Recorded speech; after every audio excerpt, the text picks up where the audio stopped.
第60章，药材到手。见到拍卖会即将结束，萧炎找了个借口从拍卖会中溜了出去，小心谨慎地走出拍卖场，然后在围着附近的街道逛了几圈之后，萧炎方才窜到某个隐僻的角落，将顺手买来的大黑斗篷披上，待得将身形包裹得极为臃肿之后，这才慢吞吞地回到拍卖场之中。自从在辨别萧炎是4品炼药师之后，亚飞便在拍卖场中安排了眼线，所以这次萧炎刚刚来到，便是被一名在此处等待许久的清秀侍女恭敬地引到了后客厅，小心地侍候着。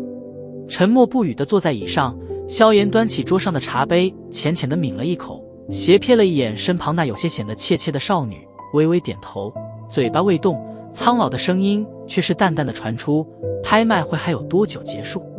啊！被忽然响起的声音惊了一跳，少女眼角偷偷地看了一眼全身笼罩在大黑斗篷中的萧炎，小手紧紧地捏在一起，小脸微白，忐忑地道：大人，拍卖会已经结束，现在亚飞小姐正在与他们办理交接的手续。瞧着少女这副犹如受惊的兔子的模样，萧炎不由得有些纳闷，自己没这么可怕吧？无奈地摇了摇头，只得继续保持着高人般的沉默。垂手站在一旁，少女望着再没有开口的萧炎，内心悄悄地松了一口气。在接下任务的时候，古尼大师就郑重警告过，必须不惜一切条件地满足这位神秘大人的任何要求，即使是某些极为过分的要求。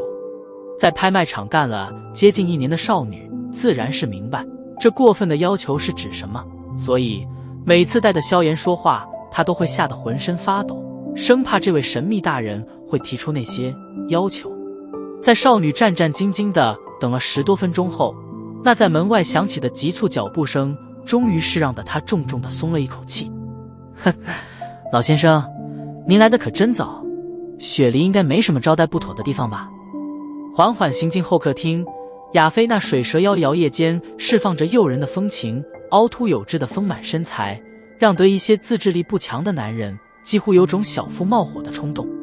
妖精再次在心中暗骂了一声，萧炎向后缩了缩身子，轻点了点头。瞧着萧炎点头，一旁的那少女再次松了一口气，恭敬地弯了弯身之后赶紧退了出去。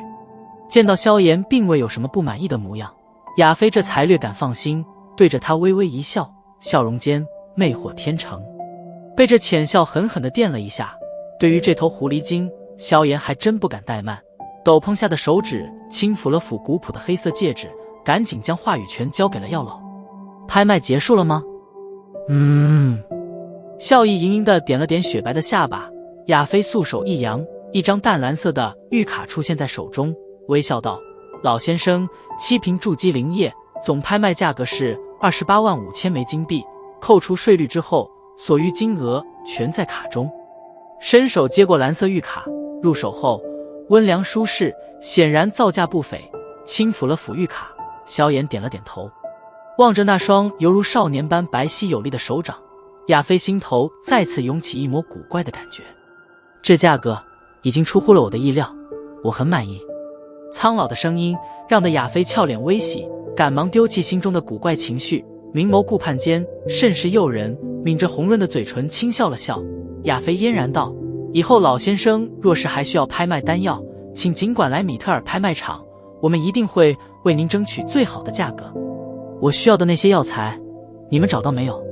点了点头，萧炎收好玉卡，略微迟疑了一下，药老出声询问道。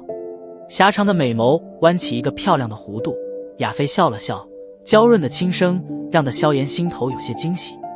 哼，老先生的要求，我们拍卖场自然会全力办到。亚飞素手轻拍了拍，古尼亲自端着一副玉盘快步行进，然后在萧炎身边停下，略微躬身，将玉盘小心翼翼地放在桌上，笑道：大人，您所需要的药材全都在此。萧炎望着身旁玉盘上的药材，目光中有些欣喜。米特尔拍卖场的能耐果然不小，这些药材若是自己去购买的话，恐怕会耗费不少的精力与时间，而这拍卖场却是仅仅1天时间便是将所有东西全部备好，这实在是让萧炎有些喜出望外。麻烦了。见到炼制聚气散的药材全部到手，药老那淡淡的声音中也是略微柔和了一点。作为在拍卖场混了好几年的人精，亚飞自然是分辨出了要老衲柔和许多的语气，顿时心头泛起惊喜，这买卖没做错。我也不想占你们的便宜，这些药材的钱你们从卡中扣去吧。见到萧炎想要再次掏出玉卡，亚飞急忙笑道：老先生，这些药材是我们从内部所得，价格较之外面廉价许多，您这2次的拍卖给我们拍卖场带来了不少名声，这点东西我们又怎敢收钱？也罢，随你吧，日后若是还需要别的药材，我会用灵药与你们换取。点了点头，精明如药老自然明白他是想拉关系，当下也懒得搅作，在亚飞那惊喜的目光中，将玉盘中的药材谨慎地拿出，然后小心地收进怀中。好了，我还有事，便不多留了。见到所有东西都已经搞定，萧炎站起身来，摆了摆手，径直对着外面走去。老先生，亚飞送送你。亚飞与古尼打了个眼色，两人都是快步上前，殷勤地在前引路。